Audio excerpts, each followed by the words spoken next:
Good morning children. आज हम लेकर आए हैं आपके लिए आपके इस पाठ यानी कि लाजवाब उत्तर के प्रश्नोत्तर संबंधी अभ्यास को। पिछले मॉड्यूल में हमने जाना इस कहानी का सारांश, इसके नए शब्दों की चर्चा की। अब हम बात कर रहे हैं इनके प्रश्नों के उत्तर की।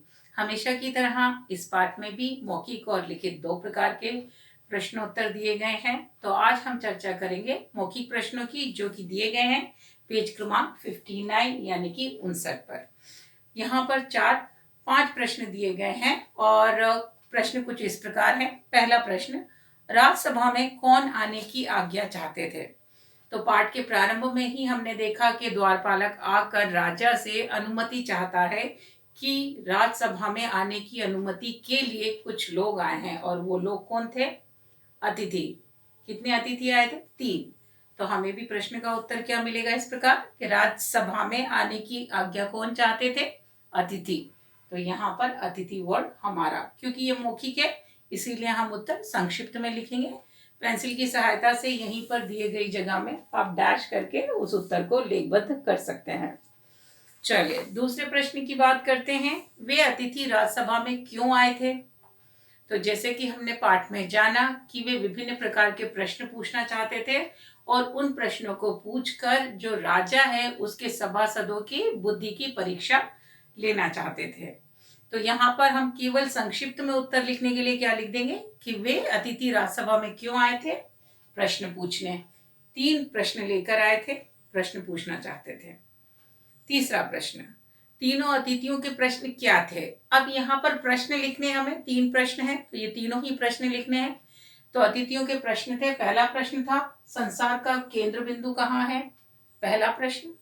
दूसरा प्रश्न था आसमान में कितने तारे हैं? और तीसरा प्रश्न था कि तीसरे व्यक्ति के दाढ़ी में कितने बाल हैं? जो 3 व्यक्ति थे, तीनों ने अलग अलग प्रश्न पूछे थे। पहले ने पूछा था संसार का केंद्र बिंदु कहाँ स्थित है, पहला। दूसरे ने पूछा था आसमान में कितने तारे हैं, और तीसरे ने कहा था कि मेरी दाढ़ी में कितने बाल हैं। इसलिए हमने यहाँ लिखा है तीसरे व्यक्ति की दाढ़ी में कितने बाल हैं। ये 3 प्रश्न उन्होंने पूछे थे। अब आते हैं चौथे प्रश्न की तरफ। राज पंडित ने प्रश्नों के उत्तर देने के लिए कितना समय मांगा? उन्होंने 1 दिन का समय मांगा था। कितना? 1 दिन का समय हमने यहाँ लिख रखा है। अब बात करते हैं अंतिम प्रश्न की। राजा ने राजपंडित के पुत्र को इनाम में क्या दिया? क्या इनाम मिला था उसे? तो राजा ने उसके उत्तर से खुश होकर अपने गले में पहनी जो मोतियों की माला थी वो उतार कर उसे दे दी थी। तो हम यहाँ लिख सकते हैं मोतियों की माला उपहार में दी थी। और उसके बाद उन्होंने सोने की अशर्फियां भी दी थी। वो किसको दी थी? गधे को। तो यहाँ पर हम केवल इतना लिख सकते हैं कि मोतियों की माला दी।